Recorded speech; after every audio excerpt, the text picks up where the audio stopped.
I just want to encourage people. We're going to speak again concerning voices, about this thing about hearing voices or whatever. There's this constant thing about this, but let me share it with you.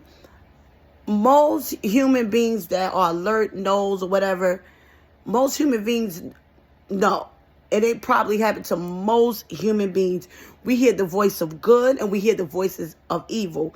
If we want to speak about hearing voices. So don't feel like you're strange. You got some type of condition because of this voices. I know that there's a thing out here about hearing voices as if you have some special mental illness. Let me encourage you as a child of God. I've experienced the voice of good and I experienced the voice of evil. So snap out of it and just know that I am here to enlighten you.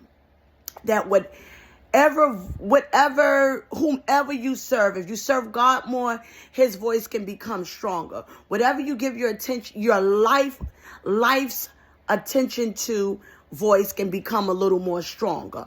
If you give your life to God and start doing the things of God, then his voice will become stronger and overpower the enemy's voice. But the more you follow the customs of this world, the ungodly customs of this world, then the world voice will become bigger, and Satan's voice will become bigger. So whoever servant that we obey, that's who voice going to become bigger. No, it's not always that you have a mental health schizophrenia problem. It's who voice you obey. Spiritual. We are human beings with spiritual beings, with a spiritual beings in us, and it's either God or Satan. So don't think it's anything wrong with it, but it's whoever you obey more. You obey the world voice, then you're going to hear Satan's voice more. You obey God's voice, and you're going to hear God's voice more. And somebody want to know how to obey God's voice.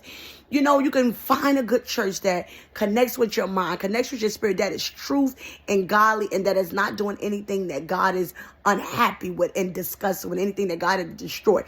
But moving forward because of the disobedience. So with that being said, is being mindful of the medications that you take when you're going through. Because when you're going through, those certain medications have side effects and it can enhance the enemy voice. The enemy going to talk anyway, but God can overpower his voice inside you. But when you take certain medication, it can enhance you. Even all of these drugs that they got going out here, even though the enemy fights people in their mind, but when they start taking these drugs and stuff, it enhances the enemy voice and make them worse, in a worse state that they in. Listen, if you're in drug treatment and mental health treatment, get in the church and get involved in a godly, loving, righteous church, and you may see the difference along with treatment. Take care.